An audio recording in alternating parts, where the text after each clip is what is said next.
Բարև սիրելի հայրենակիցներ, այսօր արդեն ապրիլի 11-ն է եւ այս հաղորդման մեջ շատ կարեւոր հարցի շուրջ ենք հիմա մենք քննարկում անցկացնելու, որից հետո արդեն կանդրադառնանք Հայաստանին վերաբերող հարցերի եւ միջազգային կարեւոր հարցերի,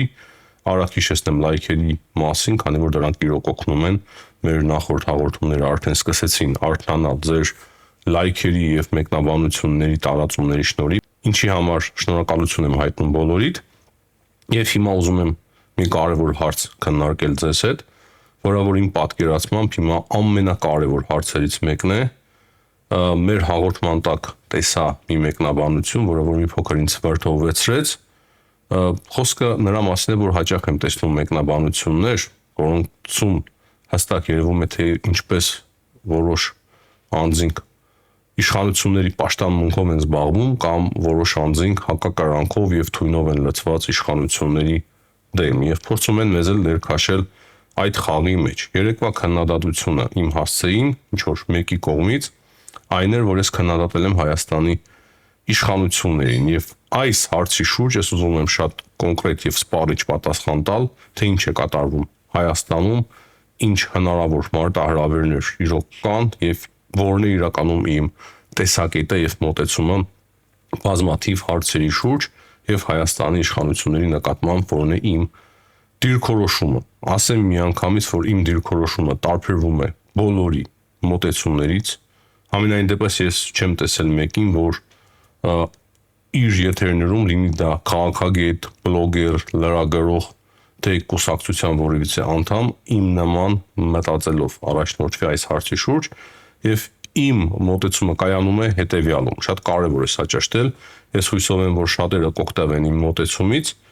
ուրեմն կա արտաքին քաղաքականություն եւ կա ներքին քաղաքականություն։ Ես հստակ տարանջատում եմ արտաքին քաղաքականությունը եւ ներքին քաղաքականությունը։ Հետո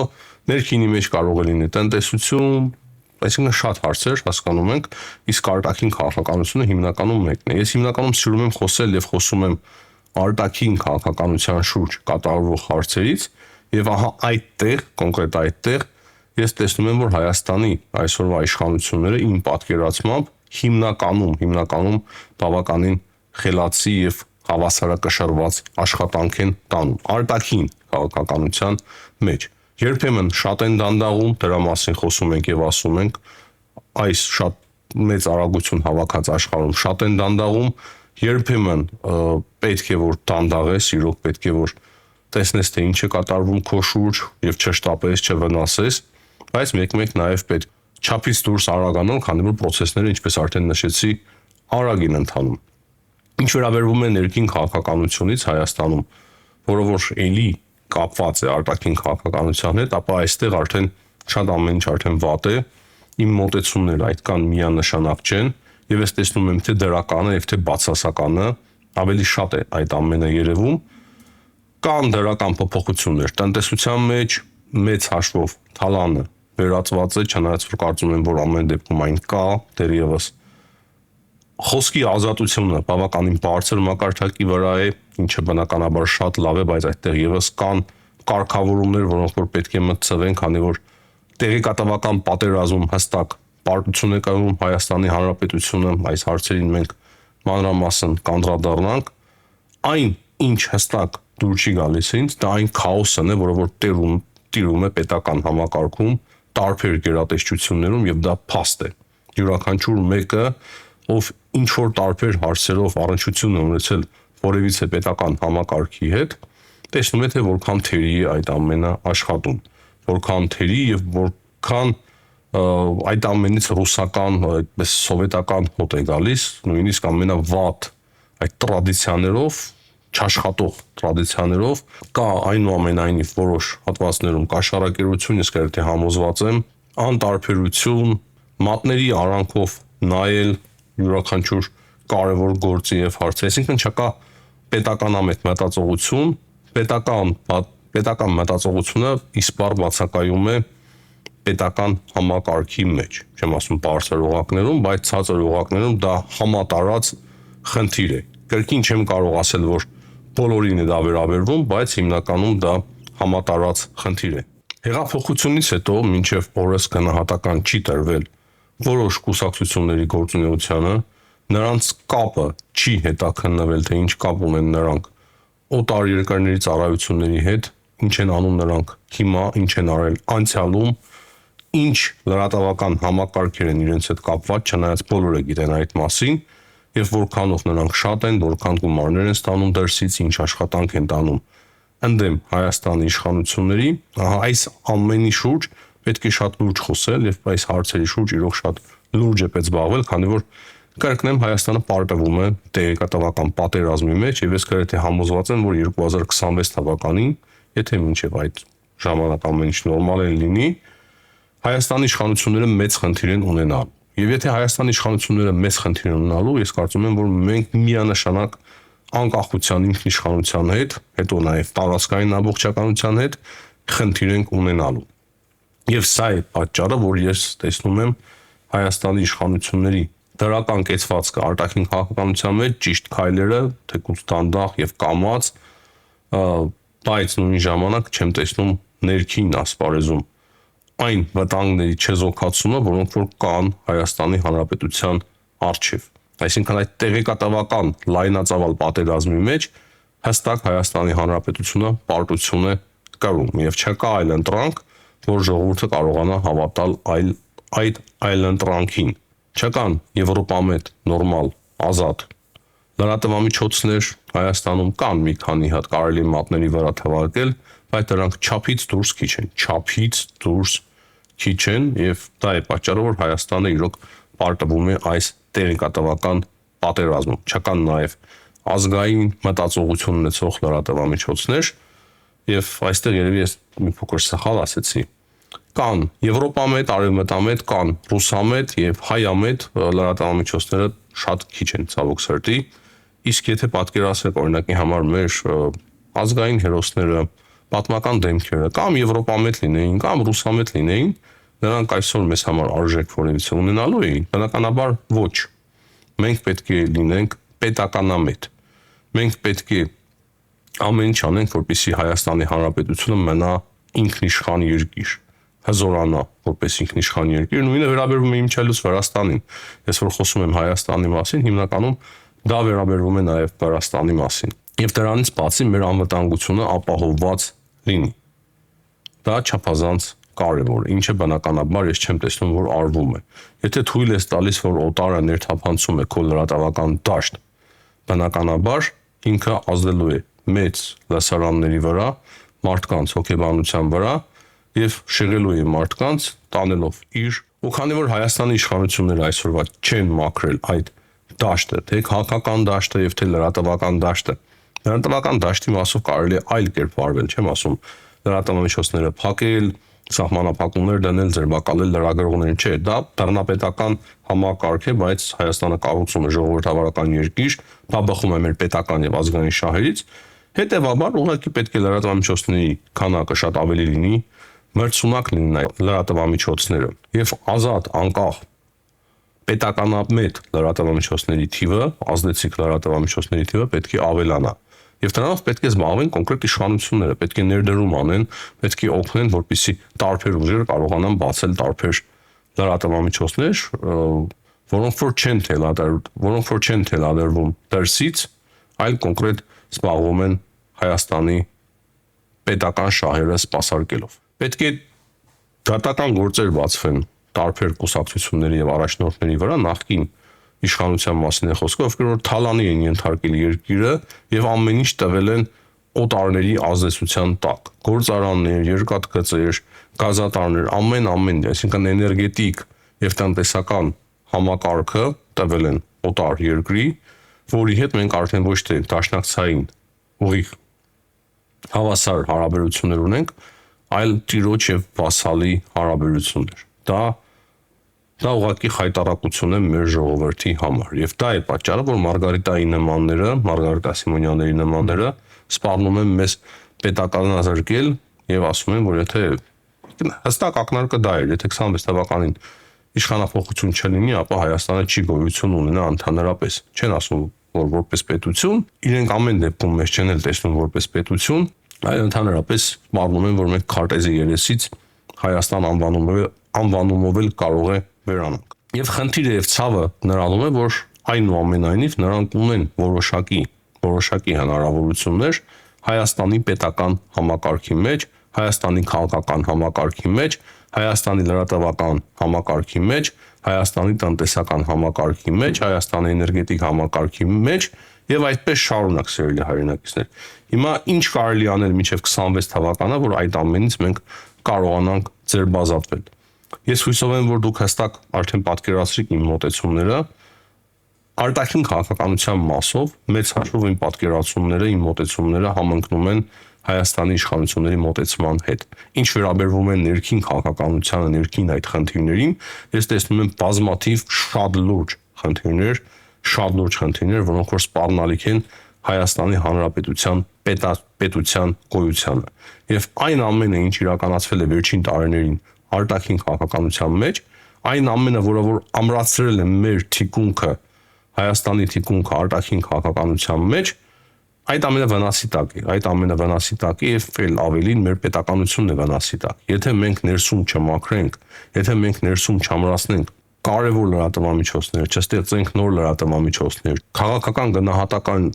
եթե քաղաքական գնահատական չտանք տարբեր կուսակցությունների գործողություններին, կոռուպցիոնային համակարգերին, թալանի այդ համակարգին, արտաքին ուժերի հետ կապին,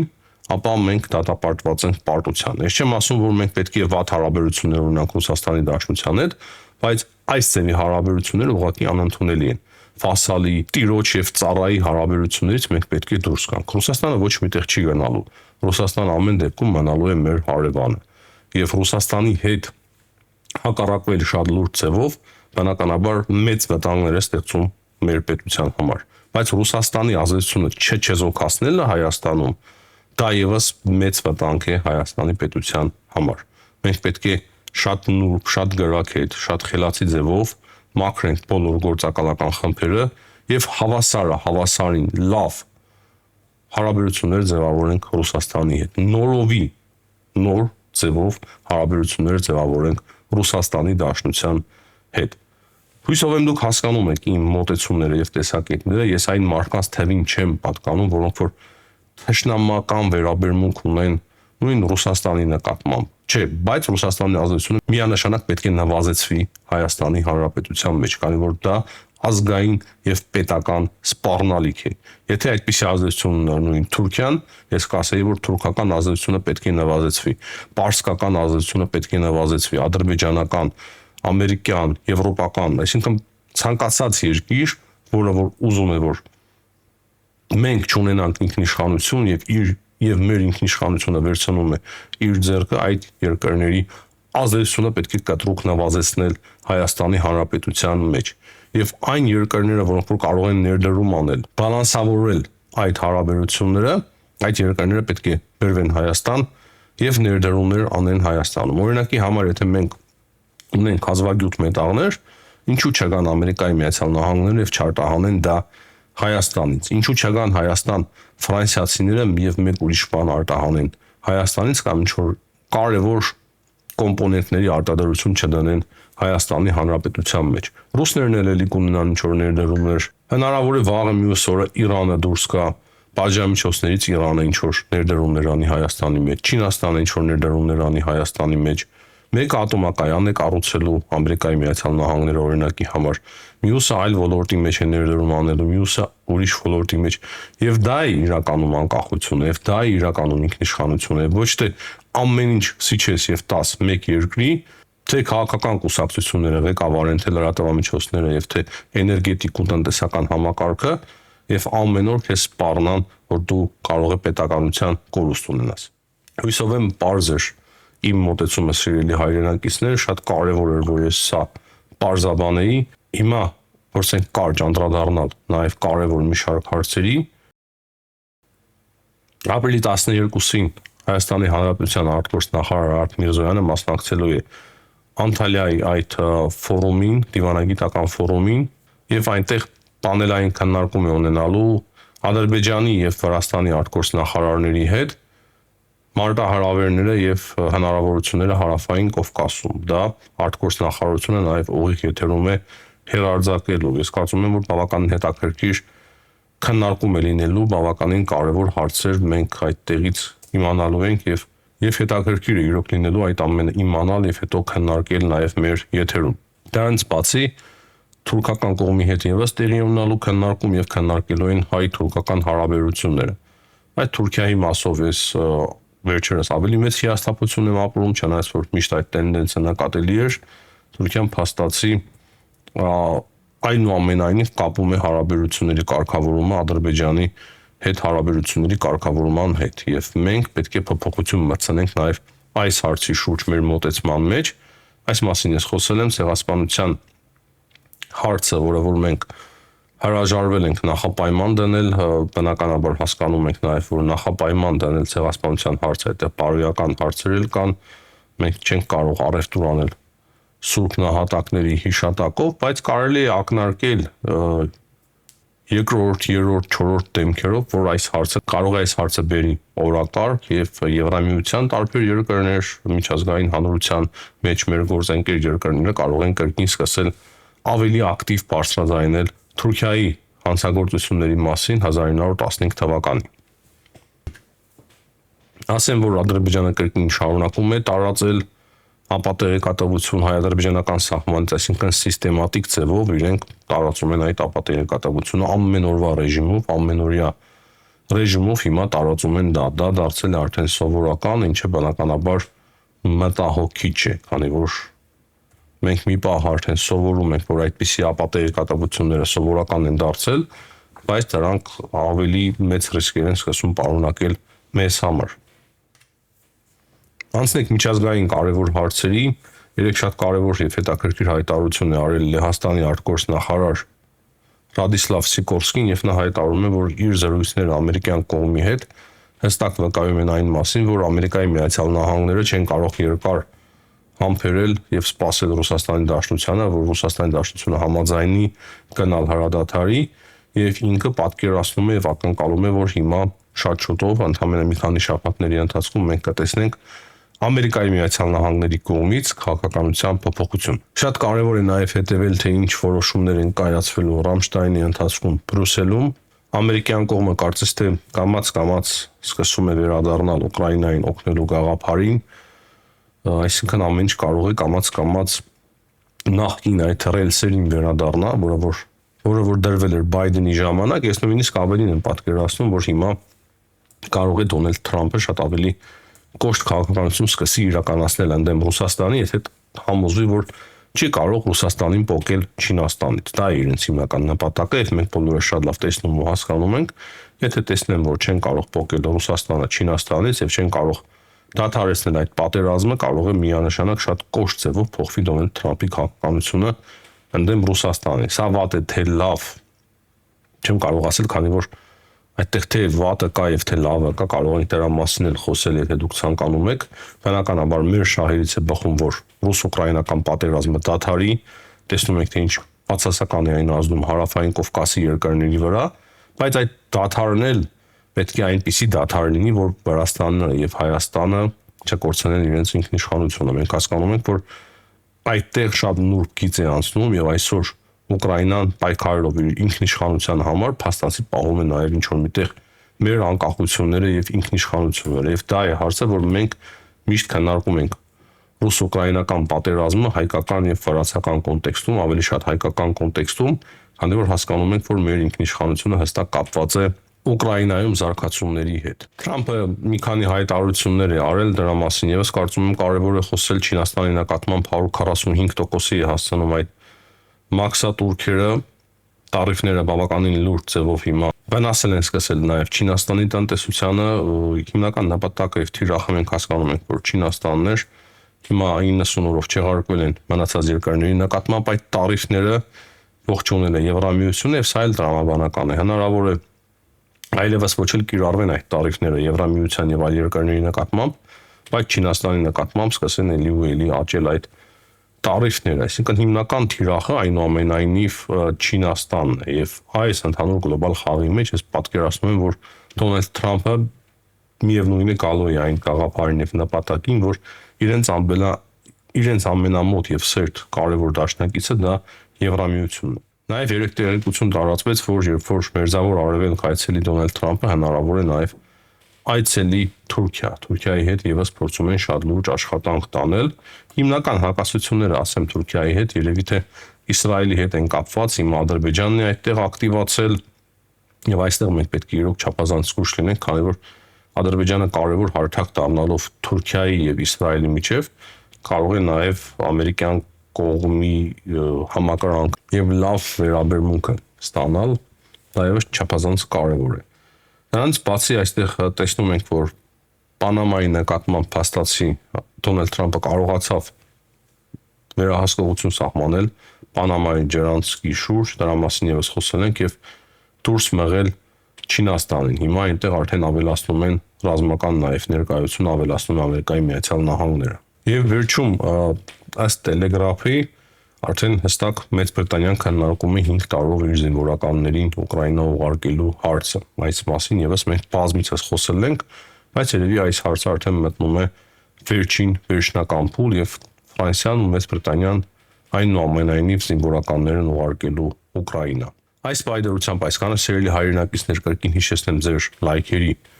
կարևորության մասին, գրեք նաև ձեր կարծիքը մեկնաբանությունների մեջ, կարող եք կիսվել մեր այս հաղորդումով, կարող եք բաժանորդագրվել, կարող եք նաև զանգակը դնել, որպեսզի բաց չթողնեք մեր այս կարևոր հաղորդումները։ Հաջողություն եմ մաղթում բոլորիդ, կհանդիպենք։